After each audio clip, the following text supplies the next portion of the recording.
Hey, hello, and welcome back to my YouTube channel. Well, if you're a returning viewer, you might see that my background changed, and that is because we moved house and all that. I explained that in previous episodes. So this is going to be my background from now on. The mandatory vinyl shelf, CD shelf over there somewhere, background. So that's what I'm going to work with from now on. I'm so glad it's nearly all done now. Unpacking boxes, moving house in general, it's no fun at all. But you know what's fun? Having a bit of nostalgia trip, and that's what we're going to do today. Once again, it's time for a retrospective of 1984.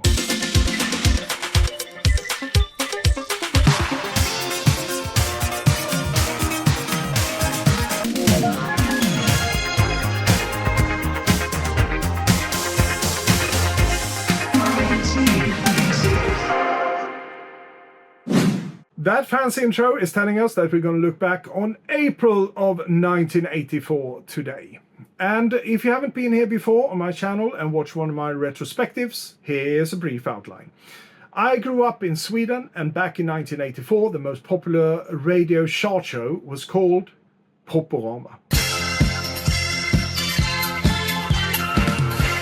It was on every Saturday, and we got presented each week with a bunch of singles, new releases for that week in Sweden, along with things that charted from the previous Saturday and so forth and so on. But the unique thing about Poporama was that we, as listeners, were in control. So after we listened to the program, I could, if I wanted to, write down on a postcard, on a letter, my top 5 favorite songs from that show. Send them off to Swedish radio, and during the week they would count the votes that came in, and that would be the basis for the next Poporama chart. So that's how it worked. And that is in contrast to what I was doing when I did my retrospectives for January and February of 1984. And those were based on the Swedish single charts, what was selling the most. And of course you could see a correlation here, because what is popular is also selling. But there are some discrepancies in this one, because like I said, we were presented with a bunch of new singles each week. Some of them really didn't chart at all. They were only played once, so they spent 1 week on the Poporama chart. But this was crucial, I think, because that could be the introduction for us for a new band, a new artist, or song, or whatever. So it was an exploration kind of thing as well. It wasn't just a normal selling chart, if you know what I mean. So that's how it worked.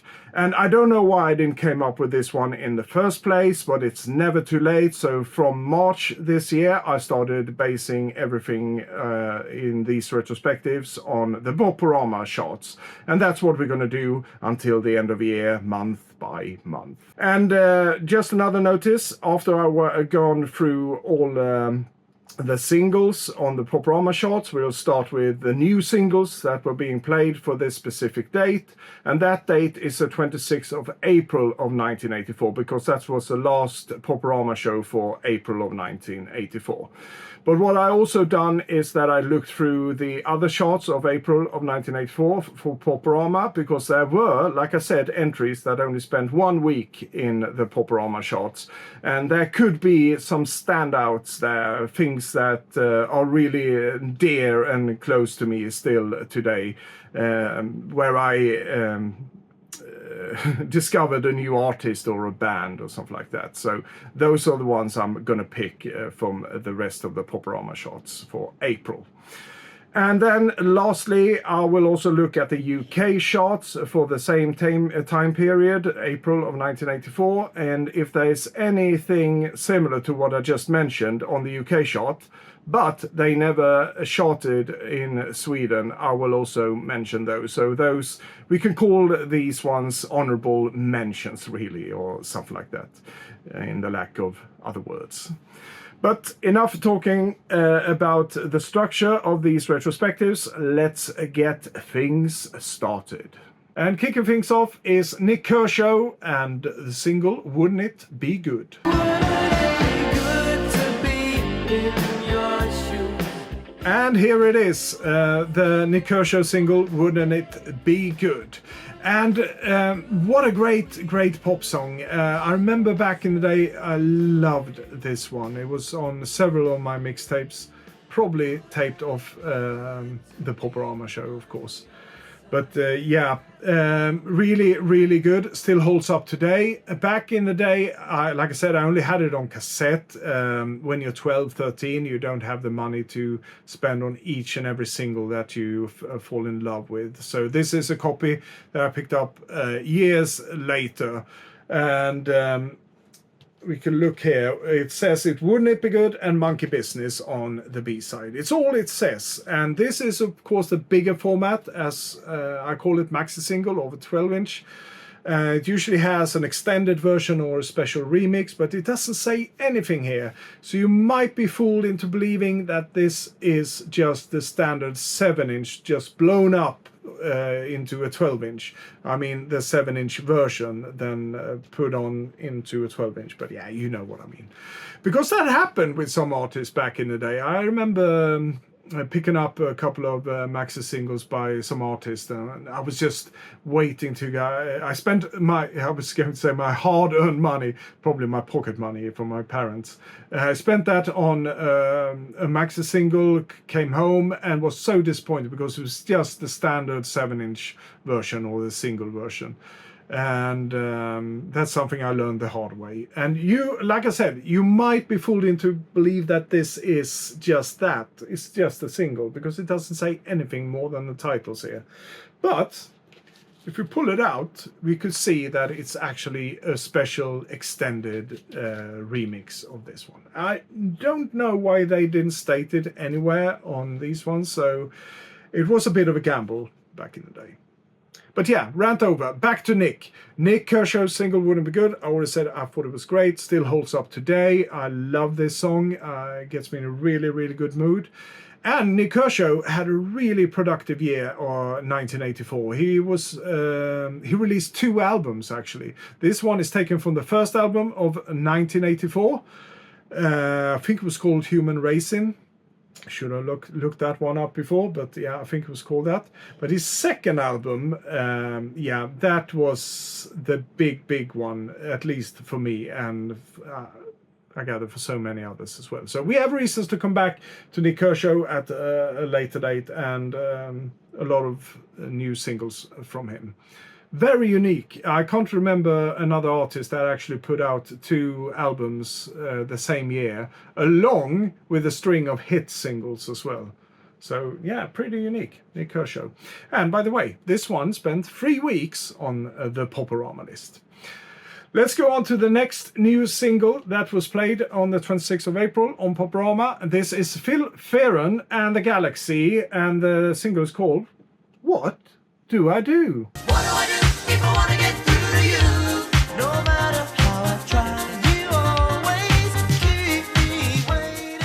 I am blown away, because my memory of this song is that, yeah, it was okay. I liked it. But now, listening back to it, I'm blown away how really good this song is. And this happens to me at least a couple of times so far when doing these retrospectives, where I'm reminded of a song and how great it really is.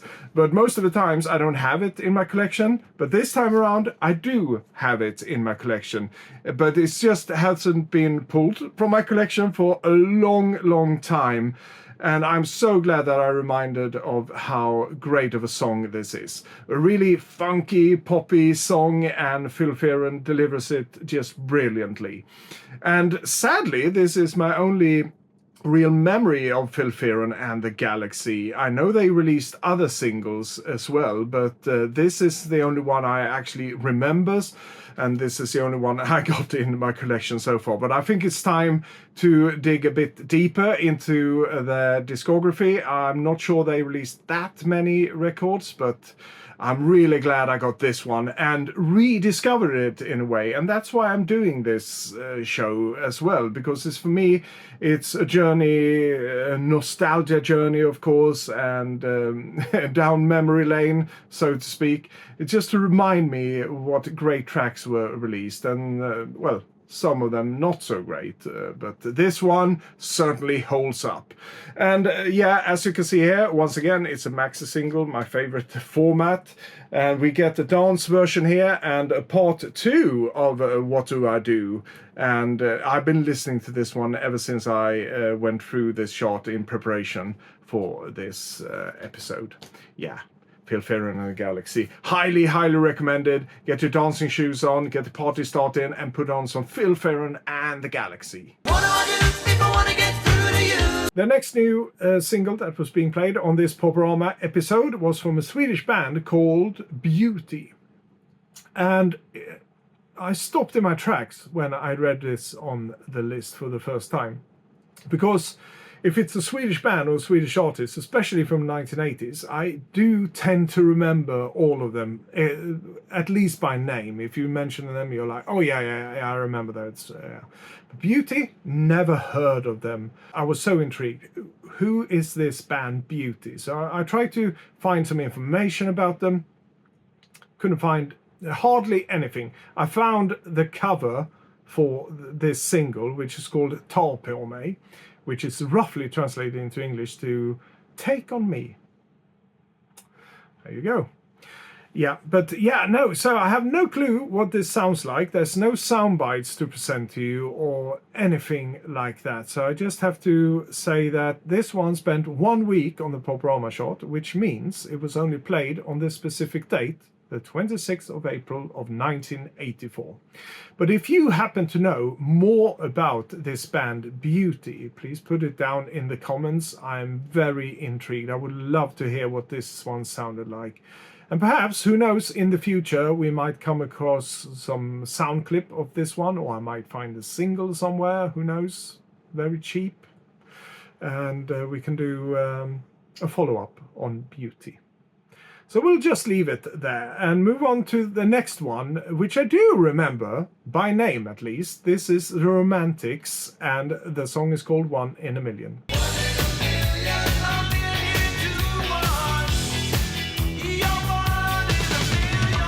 Like I said, The Romantics does ring a bell. I heard of The Romantics before, but I can't say that I actually ever heard a song by The Romantics. I might have heard, yeah, I've probably heard this one, and I probably heard the previous one as well, but I can't remember them.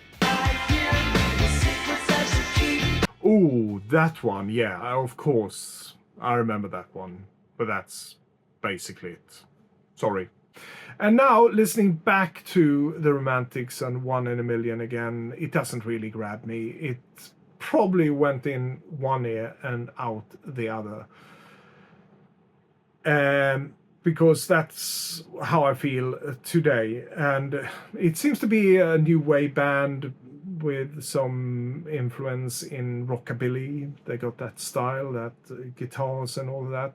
But I might be wrong. They might have really interesting material out there. And I'm sorry to all of you Romantics fans out there, but it's just me. It's just me. Now move on to another one that also just spent 1 week in the chart. But this one, I actually know of the band. This is Yes and Leave It. So, I'm a big fan of Trevor Horn, and I know that this is a Trevor Horn production. You can clearly hear this is an 80s Trevor Horn production, but I never dwelled into Yes, really. My knowledge around Yes stops here, basically, and I think the previous year, 1983, Owner of a Lonely Heart, because you couldn't avoid it, really.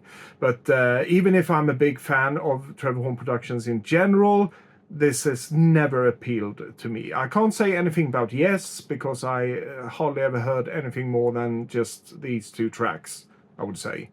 I could be wrong, but yeah. So I won't put them down as a band, because I need to hear more from Yes to form my opinion on this. But this is, like I said, clearly a Trevor Horn production. I know that he was involved as a member of Yes at some point, might be wrong. But I do know for a fact that he produced this. And along with Trevor Rabin as well. Was he a member of Yes? I should have read up on this before. Sorry about that. But I know Trevor Rabin as a film composer nowadays. But that's, yeah, so there you go. That's the extent of my knowledge around Yes and their output. No, not a big fan of this one, so I won't dwell on it. We'll just leave it. Now on to the next one. The next new single that was being played, and the trend continues. Tobias once more is stumped. Can't remember this band at all. Even listening back to the song, I can't remember it. This is Headpins, and Just One More Time. Just one more time. Oh, baby. This is a Canadian female-fronted band. It's got a female singer, at least. And the only reason I know that is because when I was fetching the cover for this single, it said under the description of the picture that it was a Canadian female-fronted band. So that's the only reason I know it. Never heard of Headpins before. Well, at least I know it's a rockin' tune. That's all I can say, really. Are you a fan of Headpins, or do you know of Headpins? Please give us some more information down in the comments. Yet again, a track that Tobias sadly forgot about. Yeah. Next one on this Poporama chart, a new single from Secret Service. Capricorns are set to bring on adventure. Born is at heaven design. I am very familiar with Secret Service. It's a Swedish band. They started out in the late 70s. I think it was 78 or 79. And they had a very synth-driven pop sound from the beginning, which I find very unique from the Swedish perspective. And this one, of course, had been taken from the album with the same name, Jupiter's Sign, that was released in 1984. Looking for the cover art for the single of Jupiter's Sign, I couldn't really find one. There was generic covers from the record companies, and they only seem to have been released as a promo single. So I'm not sure it was actually available as a single in retail, so to speak. So that's why I represent it with the Jupiter Sign album cover art here. But it's an interesting single, not one of the stronger singles from Secret Service in my book. I mean, they had a slew of hits from the beginning of their career. Oh Susie, 10 O'Clock Postman, Flash in the Night. And then in 1985, another track was going to be released from the new album in 1985, When the Night Closes In, which is a great pop song. But I'm really curious about you guys listening from outside of Sweden, because I know they were big in Germany and they released a couple of singles in the UK. But have you ever heard of Secret Service? Is this something you remember hearing, any of the hits, any of the songs really? I'm really curious, so put it down in the comments.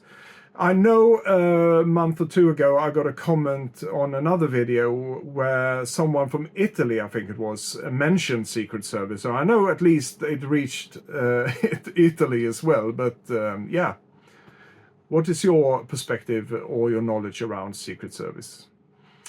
Well, I'll just leave it there. I already said, I think it's a good track. It's not one of the stronger tracks, Jupiter Sign, but I do vaguely remember it from back in the day.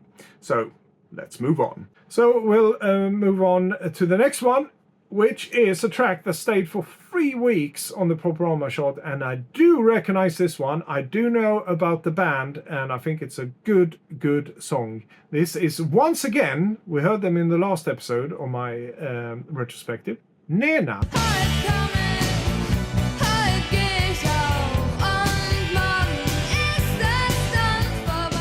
Nena there with the song that is titled Question Mark. Or as it's pronounced, or I will try to pronounce it at least, and I do apologize beforehand. In German, it's Fragezeichen, or something like that. Once again, I'm sorry for that pronunciation. Anyhow, in my last episode talking about Nena and 99 Luftballons, I said they were probably one-hit wonder in Sweden. Oh boy, was I wrong. Of course they weren't, because this one spent 3 weeks on the Poporama chart, which goes to show they weren't a one-hit wonder. So I'll just wait and see what happens in the future. And when I say the future, when we go along with these lists further into 1984, because I have a feeling that Nena might show up on one of those. We'll see. Anyhow, I do remember this song, hearing it back, but I don't think I've heard it since 1984. But anyhow, it's a good song. I think it stands up still today. Yeah, really catchy song, even if I don't get all the lyrics, but yeah, I think it's a really good one.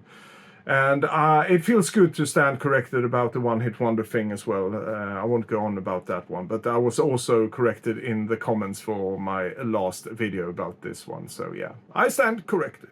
Now on to the Poporama chart itself. We've gone through all the new singles that were being played for this week. And we're now entering chart position number 7. And this is a Swedish group that I'm very fond of. I have mentioned them at least once before here on my channel. The band is called Ratata and the single is called Någonting.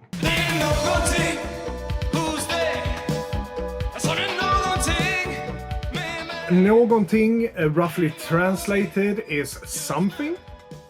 And it's taken from this album, standout album from Ratata. It's called Paradis. Came out the same year, 1984. And can highly recommend it if you're into Swedish pop, that is.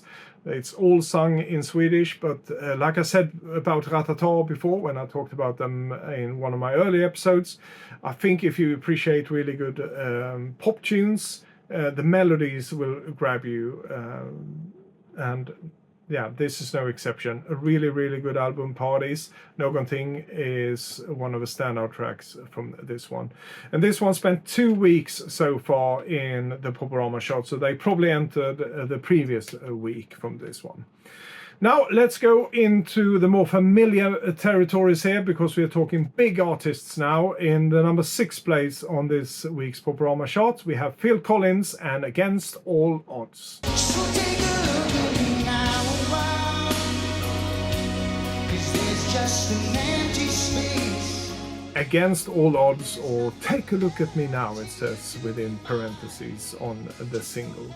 And this one, it's a shame that I don't have this one in my collection. I've been eyeing it a couple of times when I've been in secondhand shops and like, yeah, should I pick it up? But never got to that point.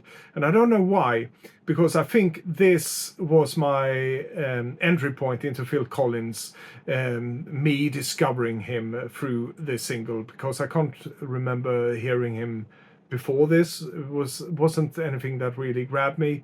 But yeah, I love his voice. I love this tune. Very emotional song, taken from a soundtrack, I believe. And I think this, the film itself was called Against All Odds. I've never seen that one. But this song, yeah, big hit. And it spent 7 weeks on the Poporama charts. That goes to show that I wasn't alone in liking Phil Collins and Take a Look at Me Now, or Against All Odds. We now move on to the number 5 spot on this Poporama list, and another familiar face or faces. This is Culture Club and It's a Miracle. It's a miracle. It's a miracle. This one certainly holds up in my book. I love this song, It's a Miracle. It's taken from the album Color by Numbers. And I think I spoke about this album in one of my previous episodes when talking about Culture Club, because I would love to show it here, because I do have it in my collection, but for some reason it's still in storage in Sweden. I still have a lot of records in storage in Sweden, so every time I go home and say hi to my family, I take a bunch of records with me, put in my suitcase, and that way I'll get all my records over here to the UK eventually. That's one of them that's going to be on my list for the next trip to Sweden, I promise you. So we'll have to do with the picture wherever I'm going to put it in the editing. Yeah, like I said, great album, and it's a miracle. I think it was released in 1983, the album, if I'm not mistaken, because it was one of my first albums that I bought myself. And from the get-go, I loved It's a Miracle, and I was so stoked when I heard it was released as a single as well. And it did chart here on the Poporama chart, and it stayed there for 2 weeks on the Poporama chart, which is not long enough in my book. But I think Karma Chameleon already been released as a single. That was a big one from that album, right?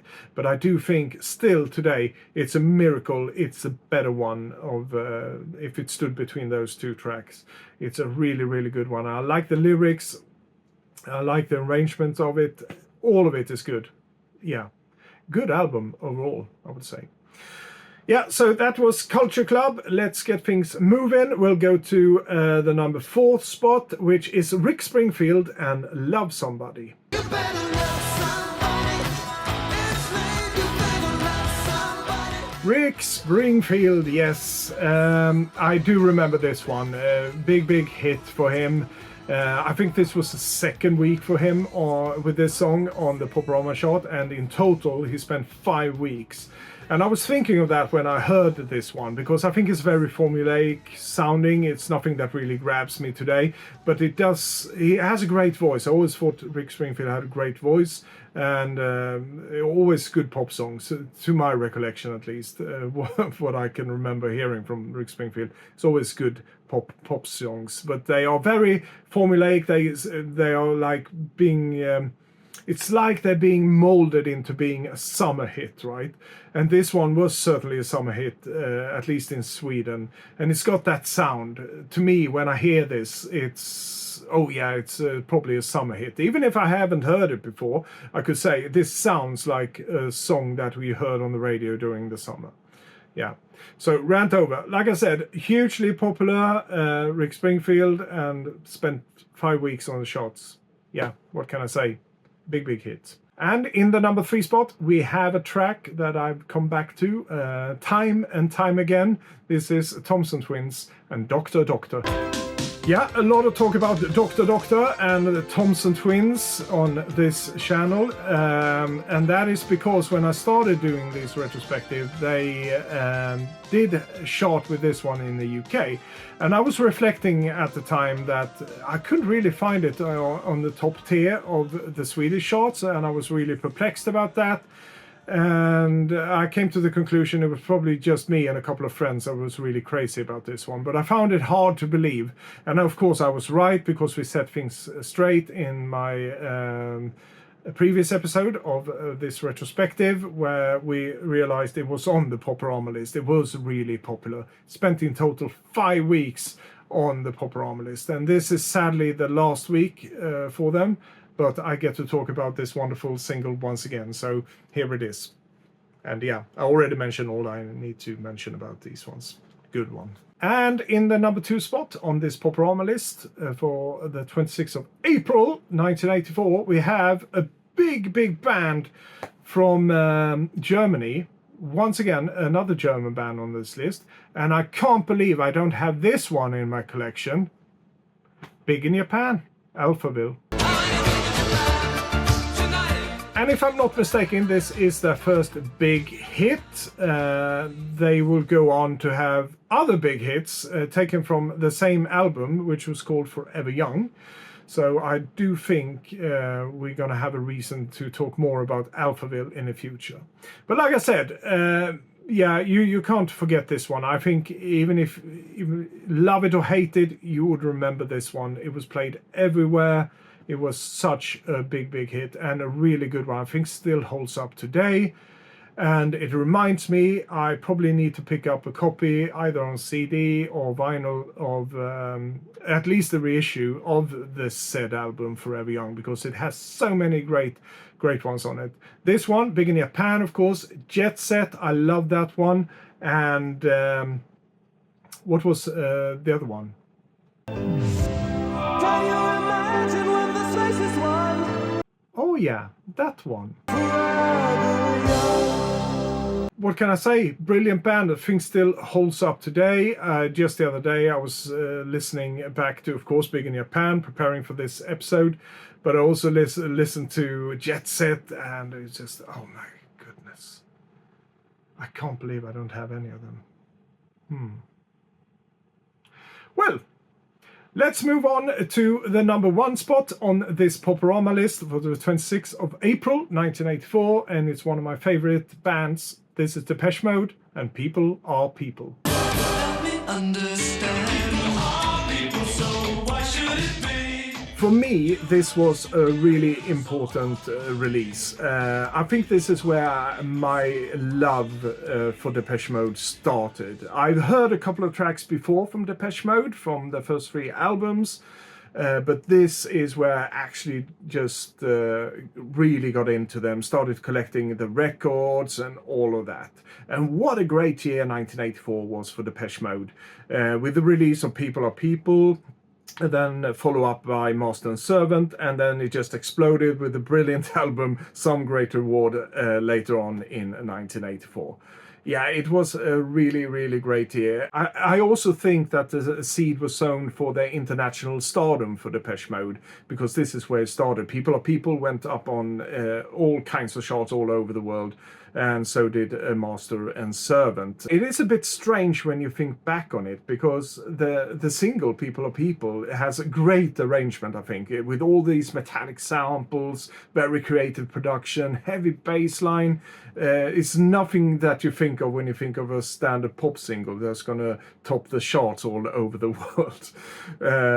Certainly not at this point in 1984, but it did.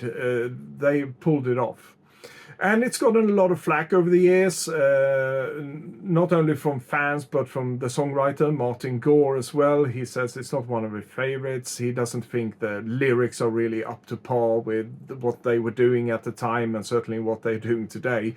And I can see that. It's a bit of a naive lyrics, but I mean, they are well meant. It's a good message behind it, so...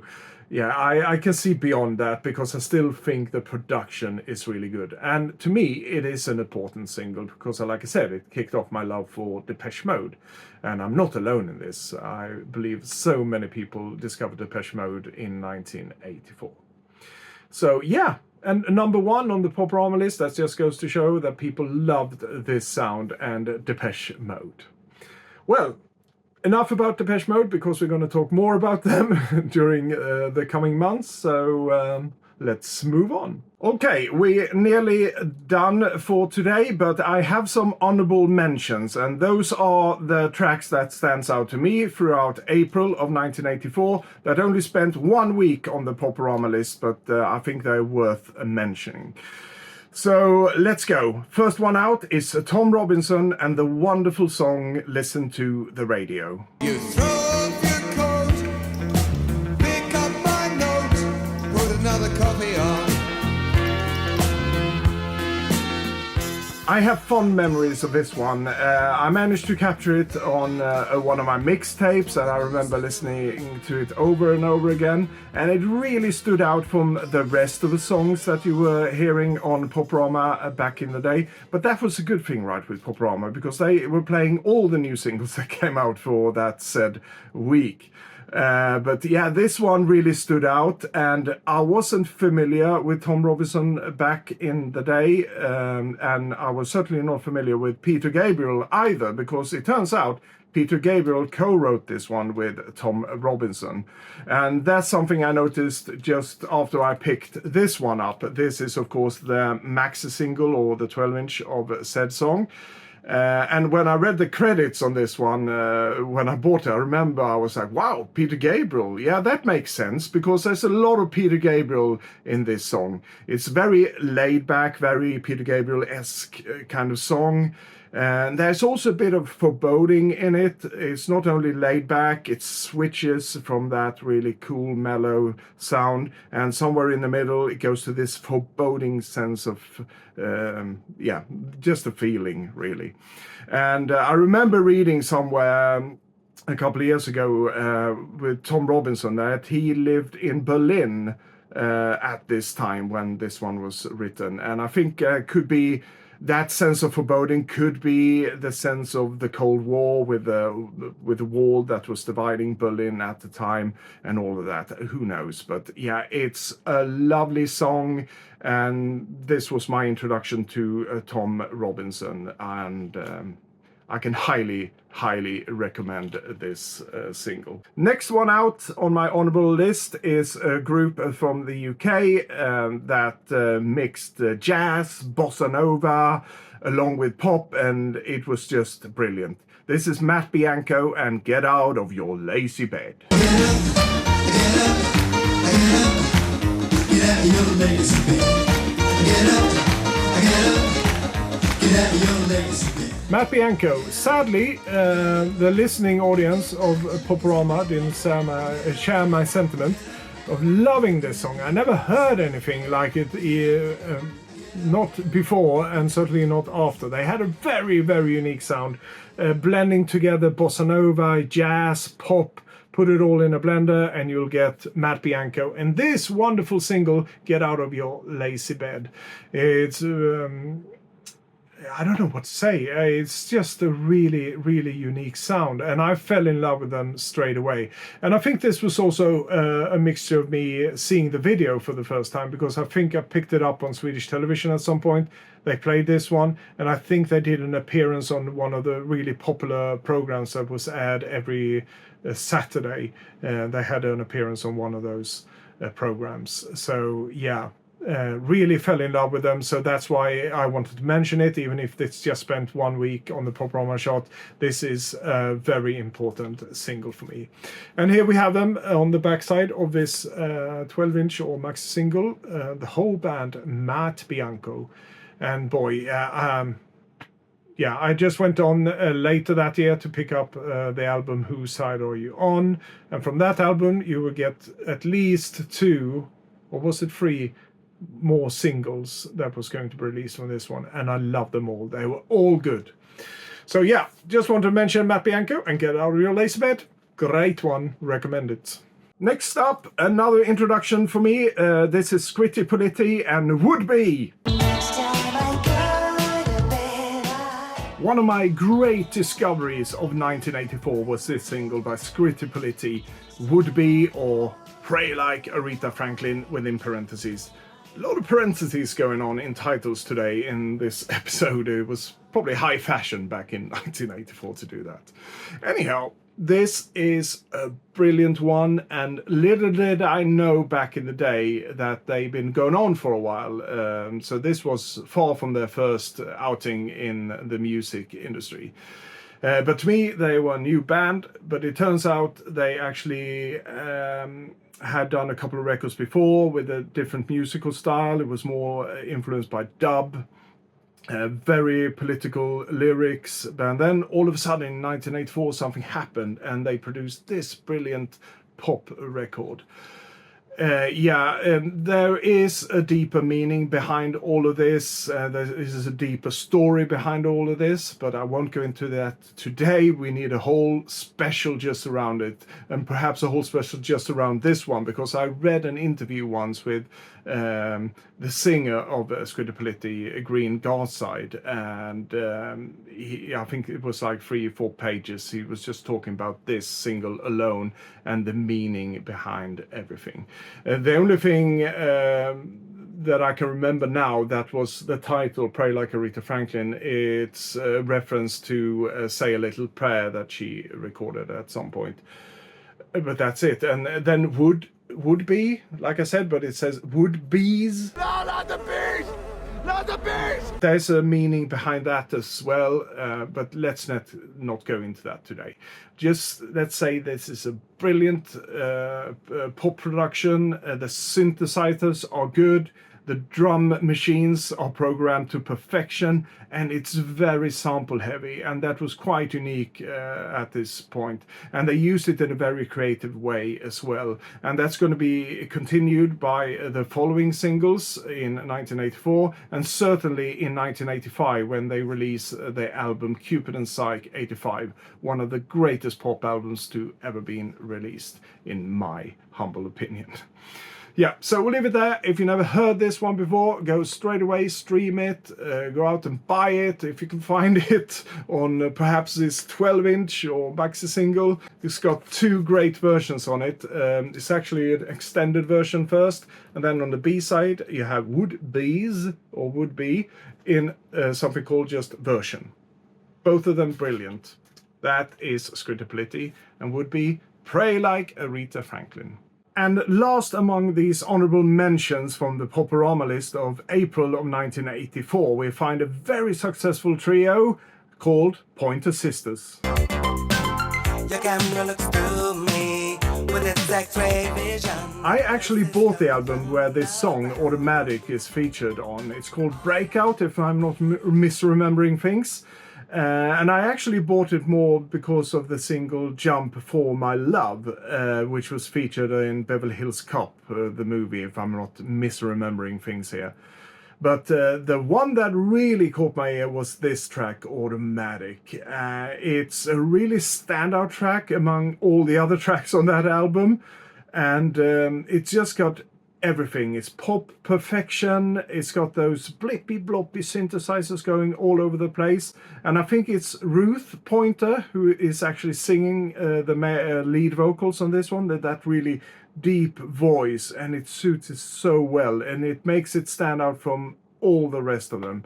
And I'm still in love with this one today. It's still in my collection. I still have the album here as well, but I also have the maxi single or the 12-inch for Automatic, and because we're talking about this one, I brought this.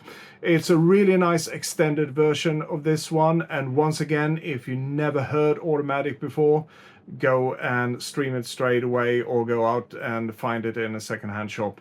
It's worth it if you're a fan of 80s pop, and this one is among the best of this year, 1984, in my opinion. Nothing much more to say, just a brilliant, brilliant single. Let's move things on and round things off with a look at the UK charts for April of 1984. I picked a couple of songs that did chart in the UK but never charted in Sweden, so let's have a quick look at them now. And first out from the UK charts for April of 1984, a track that never charted in Sweden, and in my opinion it should have. This is Evelyn Thomas and High Energy.